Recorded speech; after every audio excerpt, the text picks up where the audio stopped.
Hello students, how are you all? I hope you all are fine. Welcome to EVS class. My name is Indu and I am your EVS teacher. All of you know that we are done with the explanation of chapter number 7. In this video, we shall discuss the exercise of chapter number 7. So, before that, let me just give you a brief about the chapter and what we have studied. Let me just tell you some important points. Okay. So, the first point is that water is a precious gift of nature. After that, we have studied that all the life forms depend on water for their survival. Some basic activities, for example, like drinking, washing, cooking and cleaning, in all these activities we use water. इसके साथ साथ कुछ और भी activities हैं जिसमें water use होता है. For example in producing electricity, जो प्लांट्स है वो अपना फूड प्रिपेयर करने के लिए वाटर यूज़ करते हैं. And then we have discussed about the main source of water, कि हमारे प्लैनेट अर्थ पे जो मेन सोर्स है वाटर का वो क्या है, that is rain. The rain water when it comes to the earth surface, some amount of the rain water get absorbed into the ground. कुछ परसेंट जो रेन वाटर है वो सॉइल के अंदर सोक हो जाता है, एब्जॉर्ब हो जाता है. उस वाटर को हम फिर क्या बोलते हैं, underground water. And then at the last of the chapter we have discussed that the total area that water covers of our planet is more than 70%. So by using all these important points, now we are going to solve the exercise. The first part of the exercise is tick the correct answer. First question is, water is a gift of.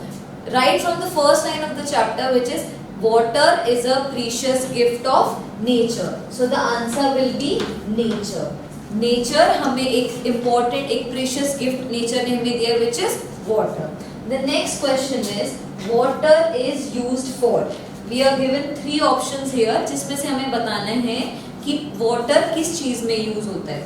First is producing electricity, second option is clothes and then singing. So आप खुद guess कर सकते हो कि out of these 3 water is use for producing electricity. Clear? Third question. The main source of water on the earth surface is. Earth surface पे water का main source क्या है? Actually पानी आ कहाँ से रहा है? In the rivers, in the ponds. So options are ponds, rain या oceans. The main source is rain. Main source is rain. I hope it is clear. Fourth one is ground water is the water that goes into. जो ground water है, sorry जो rain water है, उसमें से कुछ percent जो हमारे ground पे फॉल हो रहा है उसका कुछ परसेंट सॉइल के अंदर एब्जॉर्ब हो जा रहा है. सो इसमें पूछा है कि जो ग्राउंड वाटर है वो कहाँ जाके स्टोर हो रहा है. The answer, options are soil, atmosphere and both. कि क्या वो सॉइल में जाके स्टोर हो रहा है, एटमॉस्फेयर में, या दोनों में. So ground water, underground water. देखो ग्राउंड से आप रिलेट कर सकते हो जो चीज जमीन के नीचे जाके स्टोर जाए. सो the answer of this question will B soil. वो सॉइल के अंदर जाके स्टोर होता है, इसीलिए हम उसको ग्राउंड वाटर बोल रहे हैं. Fifth question is water covers more than -% of earth surface. जो वाटर है वो अर्थ का कितना परसेंट कवर कर रहा है. In the previous video also I have told you कि जो वाटर है वो अर्थ का टोटल 70% सरफेस एरिया कवर कर रहा है. So options are 40, 55 and 70%.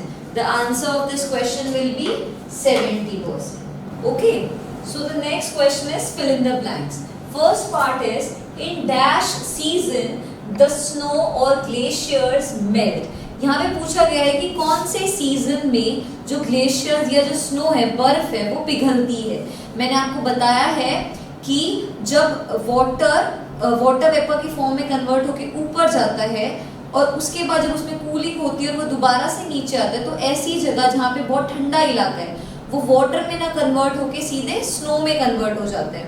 और जब ये स्नो नीचे आता है और समर सीजन आता है तो फिर से ये मेल्ट हो जाता है। तो कौन सा सीजन हुआ?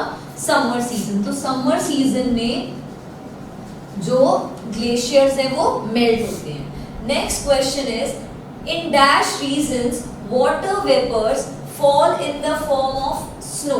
कौन से रीजन ऐसे हैं जिसमें जो वाटर वेपर है वो स्नो की फॉर्म में नीचे गिरती हैं? सो मैंने आपको बताया है कि जो कोल्ड रीजन्स है, ठंडे रीजन, माउंटेनियस रीजन, जैसे कि आप कश्मीर चले जाओ, वहां पे क्या होता है जब ऊपर क्लाउड्स में कूलिंग होती है तो वाटर वेपर वाटर में कन्वर्ट नहीं होती, सीधे स्नो में कन्वर्ट हो जाती है। तो answer will be in cold regions, ठंडे इलाकों में जो वाटर वेपर है वो स्नो के फॉर्म में कन्वर्ट होती है।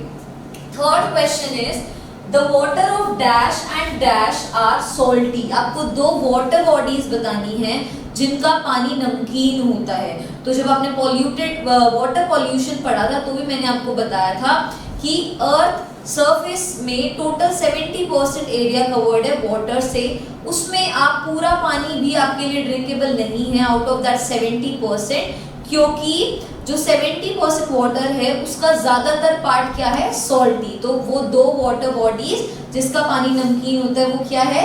Oceans and seas. So we will write down the answer here, oceans and seas. Fourth question, the pollutants or waste from dash flow into the rivers and pollute water।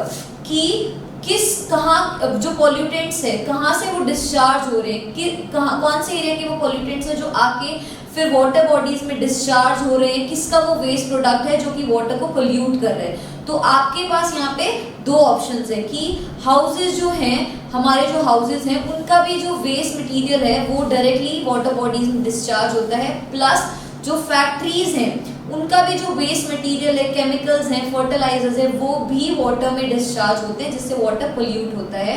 So here we will write down factories, और ये हमारे water को pollute करता है। Last question is, we should not use dash to water plants. हमें plants को water करने के लिए क्या यूज नहीं करना चाहिए? So we should not use hose pipes. Pipes आप यूज मत करो, उसकी जगह बकेट्स यूज करो ताकि पानी कम वेस्ट हो। So the answer will be hose pipes. This was about the fill in the blanks. The next question of the exercise is match the following. So after discussing fill in the blanks, next we come to match the following, part C of your exercise. On this side there are some words given to you: water on earth's surface, photosynthesis, rain, oceans, save water. And on the other side, main source of water, salty water, more than 70%, buckets and water. सबसे पहले क्या दिया हुआ है? Water on earth surface, कि earth surface पे total कितनी percent water है, कितना परसेंट वाटर कवर करता है हमारी अर्थ को। On this side it is given in c part more than 70%, so here we will mark 1। Okay, next is photosynthesis. मैंने आपको एक्सप्लेनेशन के टाइम ही बताया था कि फोटोसिंथेसिस एक ऐसा प्रोसेस है जिसमें जो प्लांट्स हैं वो अपना खाना बनाते हैं किस किस चीज को यूज करके? CO2 कार्बन डाइऑक्साइड को यूज करके, सनलाइट को यूज करके और वाटर को यूज करके। सो इन तीन चीज को यूज करके वो अपना खाना बनाते हैं। तो देखो फोटोसिंथेसिस किससे मैच होगा? Main source of water, salty water more than 70%, bucket या वाटर। सो फोटोसिंथेसिस में क्या यूज हो रहा है? Water. So here will be mark 2। Then third one is rain, कि rain क्या है? I have told you this many times कि the rain is the main source of water. कहाँ पे given है ये? So here we will mark 3, main source of water. Next is oceans. Oceans के time पे मैंने आपको बताया था कि oceans और seas ही ऐसी वाटर बॉडीज हैं जिसमें सॉल्टी वाटर होता है। तो सॉल्टी वाटर हमें ऑलरेडी गिवन है बी पार्ट पे। So here we will mark 4। Last one is save water. सो सेव वाटर कौन सा बच गया? बकेट्स को यूज करके। बकेट्स को हम क्यों मैच कर रहे हैं? क्योंकि सपोज आपको कार वॉश करनी है तो अगर आप पाइप की जगह बकेट यूज करोगे तो वाटर सेव होगा, तो हम इसको मार्क करेंगे number 5. Hence this is solved. This, I hope you all have understood the exercise part. Still if you have any doubt you can ask me anytime.